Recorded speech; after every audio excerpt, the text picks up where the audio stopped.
तो दोस्तों हमारे एपिसोड की शुरुआत एल्बाफ की और लाइब्रेरी से होती है, जहाँ पर हम देखते हैं कि चॉपर और बॉनी एक बड़ी सी जैंट बुक को पढ़ रहे होते हैं और उनके लेटर बहुत ही ज़्यादा बड़े होते हैं। ये कितने बड़े हैं यार, मुझे तो ये पढ़ा भी नहीं जा रहा।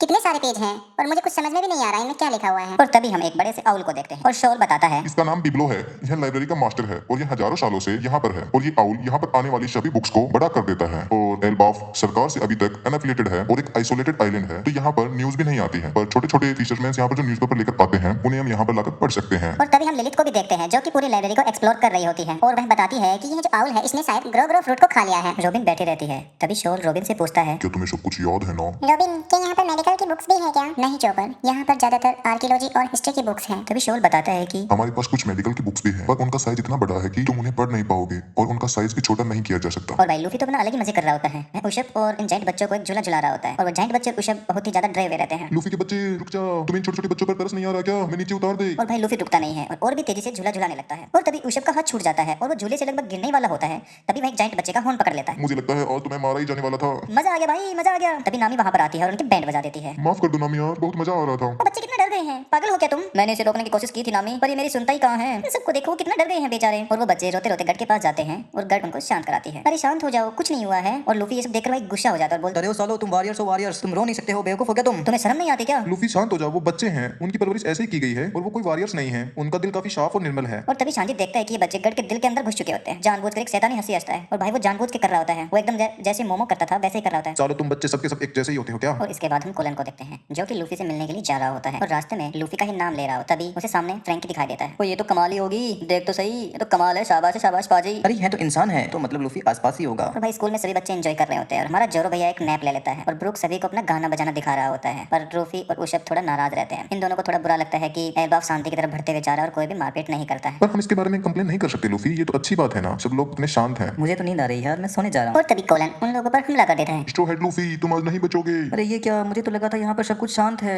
और उशप ये सब देखकर वहाँ से कट लेता है। ठीक है तो लूफी, ये बच्चा मैं तुम पर छोड़ देता हूँ। और कोलन तभी दोबारा से अपनी लकड़ी की तलवार से लूफी पर फिर से हमला करता है और लूफी भाई अपने एक हाथ से उस तलवार को तोड़ देता है और तुरंत हवा में जंप लेकर उस बच्चे पर हमला बोल देता है। और भाई लूफी उस पर एलिफेंट गन से हमला करता है और कोलन लूफी के अटैक से बच जाता है। क्या बात है यार, तुम तो स्ट्रॉन्ग हो। और तभी उशप लूफी के पास आकर बोलता, अरे पागल हो गया क्या लूफी? इतना ज्यादा थोड़ी करना था। पर मैंने इसे मारा तो नहीं ना। तो क्या हुआ फिर भाई? और भाई सारे बच्चे चिल्लाने लगते हैं कि शैतान है ये लूफी, एक नंबर का हिंसावादी इंसान है, इसे यहाँ से बाहर निकालो, घटिया इंसान लूफी। यार लूफी, अब तुमने क्या कर दिया? ये सब तो हमारे खिलाफ हो गए हैं। पर भाई कुल्लन कहता है कि यार तुम कितने कूल हो, तुम तो सी एम्परर हो ना लूफी। अरे ये कुल्लन है, ये तो स्कूल भी नहीं आता है। और भाई कुल्लू उन बच्चों पर चिल्लाकर बोलता है कि सारो चुप हो जाओ, मुझे तुम जैसे कायरों से नफरत है, नफरत। डरपोक हो तुम सब लोग, तुम एल्बाफ के वारियर नहीं हो सकते हो। और उन सभी बच्चों को कुल्लन की इस बात का बुरा लगता है और बोलते हैं कि हम तुमसे बात नहीं करना चाहते, तुम चुप हो जाओ। और भाई तभी रिप्ली वहाँ आ जाती है और कुल्लन को डांटने लगती है। अरे मैं तो मजाक कर रही थी, वैसे वो स्लैश इतना भी बुरा नहीं था कुल्लन। ये सुनकर भाई कुल्लन हंसने लगता है और तभी कुल्लन रिप्ली को लिंगोन बेच देता है जो कि रिप्ली की फेवरेट होती है। तुम्हारा शुक्रिया, क्या बात है? अरे इसमें शुक्रिया की क्या बात है मॉम। और मॉम सब सुनते ही शांति यहाँ पर आ जाता है। वो बोलते हैं कि साले मॉम, रिप्ली जान तुम्हारी मॉम है क्या? ये कैसे हो सकता है? तुम्हारा खुद का बच्चा एक वॉरियर बनना चाहता है और तुम बाकी सभी बच्चों को शांति की तरफ धकेल रही हो। भाई तभी नामी भी लूफी के पास आती है और बोलती है, तुम फिर शुरू हो गया लूफी, तू नहीं सुधरेगा ना। पर उसने मुझ पर पहले हमला किया था। शांत हो जाओ लूफी यार, शांत हो जाओ। देखो ये बच्चा कितना अच्छा है। हाँ, इसने लूफी पर हमला किया था एक सड़ी हुई तलवार से।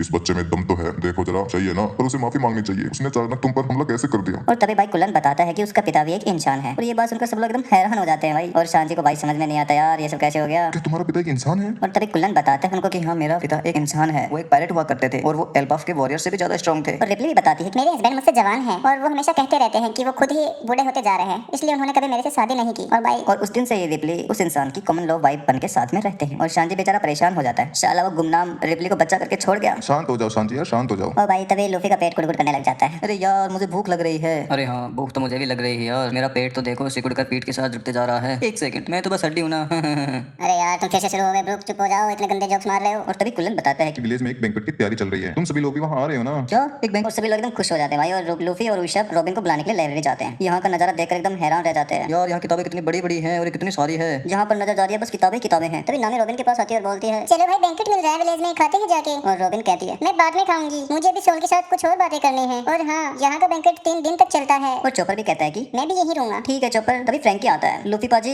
मैंने कमाल मिलिया, कमाल घंटे घंट, ये पूरा आइलैंड एक जेवल ट्री एडम है और इसकी लकड़ी दुनिया में सबसे ज्यादा स्ट्रॉन्ग है और मैंने शनि को बनाने के लिए इसी की लकड़ी का इस्तेमाल किया था। अरे हाँ, ये दुनिया में एडम ट्री बहुत सारे हैं पर ये वाला सबसे पुराना है। मैं तो चला एडम ट्री जेवल को देखने के लिए। ठीक है गाइस यार, पर मुझे तो भूख लग रही है, मैं और नहीं सह सकता, मैं ही जाता हूँ खाने के लिए। तभी गर्ड इन सबसे शर्माते हुए कहती है कि मैंने तुम लोगों के लिए कुछ बनाया है और भाई गर्ड इन सबके लिए छोटे छोटे कपड़े तैयार करती है। ठीक है, पहले मेरी बारी। क्या बात है यार, ये तो एकदम परफेक्ट फिट है, तुम्हारा शुक्रिया। और फिर फ्रैंकी आ जाता है मोहतरमा जी तुम्हारा शुक्रिया, ये तो कैंट है कैंट। और तभी जिम्बे आ जाता है, ये भी मस्त लग रहा है भाई। और तभी बाकी सभी लोग आ जाते हैं। कैसा लग रहा हूँ यार, मैं किसी वारियर के जैसा लग रहा हूँ ना। और हाँ ब्रो अब गबरू जवान बन गया है, ओए होए। और भाई रॉबिन इन सबको इग्नोर कर देती है और फ्रैंकी बोलता है हमें ऐसे इग्नोर मत करो रॉबिन। और सभी लोग भाई गर्ड का शुक्रिया अदा करते हैं इन कपड़ों के लिए। पर गर्ड यार, तुम्हें हमारे साइज का कैसे पता चला? दरअसल इंसानों के कपड़े बनाना मेरी हॉबी है। अच्छा तो तुम रोडो जैसी हो, एकदम परवर्ट ठरकी। अरे नहीं नहीं, मैं उसके जैसी नहीं हूँ। तुम कितने बड़े हो, तुम ऐसे कैसे बोल सकते हो? और तभी सांची जोरो के पास आता है। आ गए चमचा कुड़ियों का। छोटी बच्ची जोरो, तुम्हारी हिम्मत कैसे हुई गर्ड जान से बदतमीजी करने की? हाँ अभी उससे माफी मांगो। और वो दोनों भाई आपस में लड़ने लग जाते हैं और हम देखते हैं कि बेचारा लूफी भूखा होता है। कोई खाना ला दो यार। माफ करना, तुम्हें भूख लगी हो ना? चलो चलो सब लोग बैंक्वेट की तरफ चलते हैं। और भाई फ्रैंकी, चोपर, रॉबिन, सोल ये सब लोग यहीं पर रुक जाते हैं और बाकी सभी लोग विलेज की तरफ आगे बढ़ जाते हैं। और स्ट्रो हेड्स को देखकर सभी जायंट बहुत खुश हो जाते हैं और सभी लोग स्ट्रो हेड्स का स्वागत करते हैं और भाई पार्टी शुरू हो जाती है और सब लोग एकदम एंजॉय कर रहे होते हैं।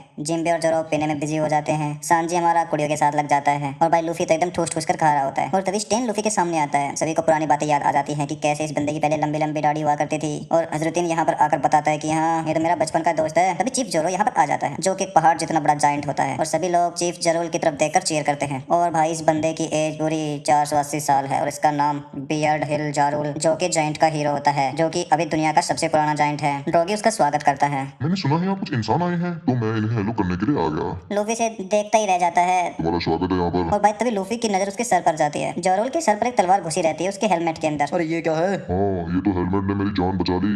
क्या? ये तुम्हारे अंदर घुस गई? और लूफी भाई हैरान हो जाता है, भाई ये पूरी तलवार इस बंदे के अंदर घुसी रही है सर के थ्रू। और इसके बाद हमें ओरेस्ट कैसल को दिखाया जाता है जो कि वेस्टर्न विलेज के पास में है। यहाँ पर कुछ जायंट्स को देखते हैं। अरे ये क्या छोटे छोटे इंसान, तुम तो कैसल में घुस गए हो। पर हाँ हम अच्छे गार्ड्स नहीं हैं, तुम अभी इस कंट्री में हो। क्या तुम स्ट्रेट्स के मेंबर हो? और उनमें से कोई बोलते ये लौकी कहाँ है? हम लौकी को ढूंढ रहे हैं। और ये बात सुनकर दोनों जायंट्स हंसने लगते हैं। लोकी, तुम्हें उस क्रिमिनल के साथ क्या काम है? उसने हमारे किंग हेराल्ड को मार दिया था। वो एल्बाफ का कलंक है। यहाँ इस कैसल में कोई नहीं रहता है। तो फिर वो कहाँ पर है? मुझे जवाब दो। हम नहीं बता सकते क्योंकि अगर तुमने उसे आजाद कर दिया तो हम मुसीबत में पड़ जाएंगे। तो तुम मुझे नहीं बताने वाले? और तभी भाई वो लड़की उन जायंट्स के शरीर पर काबू करने लगती है। भाई साहब उस लड़की के पास क्या पावर्स हैं। इस जायंट को कुछ समझ नहीं आता है कि भाई उसके साथ हो क्या रहा है। उसका हाथ भी टूट जाता है। मेरे सामने अपना सर झुकाओ, समझे मेरी बात? मैं तुमसे सवाल नहीं पूछ रही थी, मैं तुम्हें ऑर्डर्स दे रही थी। लौकी कहाँ है बेवकूफ? और हमारा एपिसोड यहीं पर खत्म होता है।